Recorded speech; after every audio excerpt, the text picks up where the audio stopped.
ഇപ്പൊ ശ്യാം സാറിനെ കുറിച്ച് പറഞ്ഞല്ലോ. ശ്യാം സാറിന്റെ ഡെയ്സി എന്നുള്ള സിനിമ ചേട്ടനാണ് അതിന് ഓർക്കസ്ട്രേഷൻ ചെയ്തിരിക്കുന്നത്. ഞാൻ ഓർക്കസ്ട്ര ചെയ്തല്ല, ഞാനത് base guitar base guitar sorry orchestration അല്ല, ബേസ് ഗിറ്റാർ ചേട്ടനാണ് വായിച്ചിരുന്നത്. ആ ഒരു അനുഭവം എങ്ങനെയായിരുന്നു? ആ ഡെയ്സിക്ക് കുറേ ഓർക്കസ്ട്രയൊക്കെ വെച്ച് ചെയ്തൊരു വർക്കായിരുന്നു ശ്യാം സാറിൻ്റെ. അതായത് ആ ഒരു വലിയൊരു തിയേറ്റർ നിറച്ച് വയലിനും വലിയ ചെല്ലോ ഒക്കെ കണ്ടിട്ടില്ലേ, വലിയ വയലിൻ്റെ വലിയ ചെല്ലോ വിയോള എന്നൊക്കെ പറഞ്ഞിട്ട് അങ്ങനെയുള്ള നിറച്ച് ഇതായിരുന്നു. അതായത് സാധാരണ റെക്കോർഡിങ്ങിനായിട്ടും കൂടുതലുണ്ടായിരുന്നു ഈ ഡെയ്സിയുടെ റെക്കോർഡിങ്ങിന്.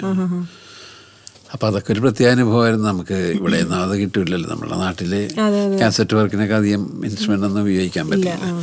ഇത് ഈ ഫിലിമിൻ്റെ ആയതുകൊണ്ട് പിന്നെ ഹിന്ദിയിൽ ബോംബെയിലൊക്കെ അല്ല, അവരൊക്കെ മിക്കവാറും ഉപയോഗിക്കുന്നതാണ്. നമുക്ക് റെയറായിട്ടാണ് ഈ ഡെയ്സിയുടെ വർക്കിനായിരുന്നു അങ്ങനെ കൂടുതൽ ഒരു ഓർക്കസ്ട്ര വന്നത്.